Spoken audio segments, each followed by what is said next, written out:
Okay, yes, vi skal starte med at finde oxidationstallene. Og her, der er den 2 plus. Og her, der skal den samlet give 2 minus, og O for 2 minus. Og så er der 7 af dem, så det er 14 minus. Så 2CR skal så være 12, og fordi der er 2 af dem, så giver det så 6 plus. Og så her har vi så plus 3 og plus 3. Yes. Så skal vi så finde ud af, hvad der oxideres og reduceres. Og Fe, den får 1.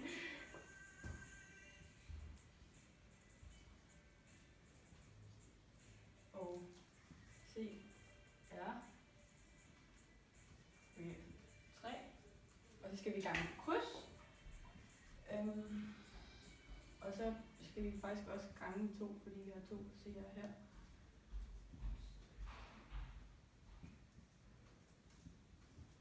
Og så har vi vores koefficienter, så vi har 6 Fe, og der er så 2 CR og 6 Fe og 2 CR.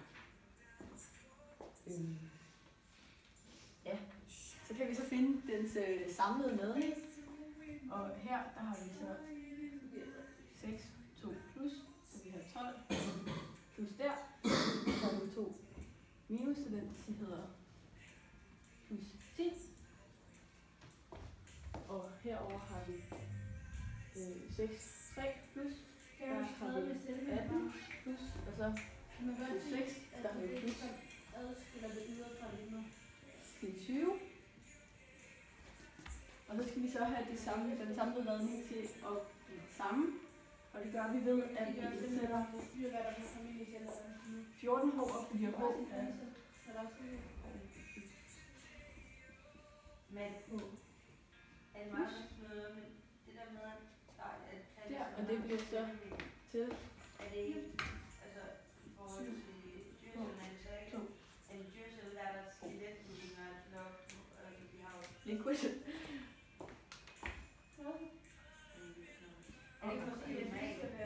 Så skal vi se, om vi har lige mange på hver side.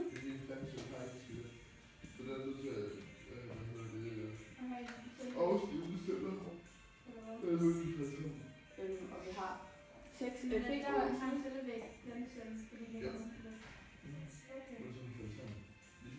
Og 2 CR.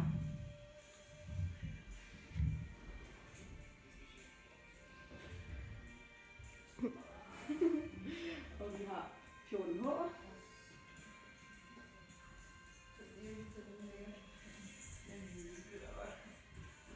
Og 7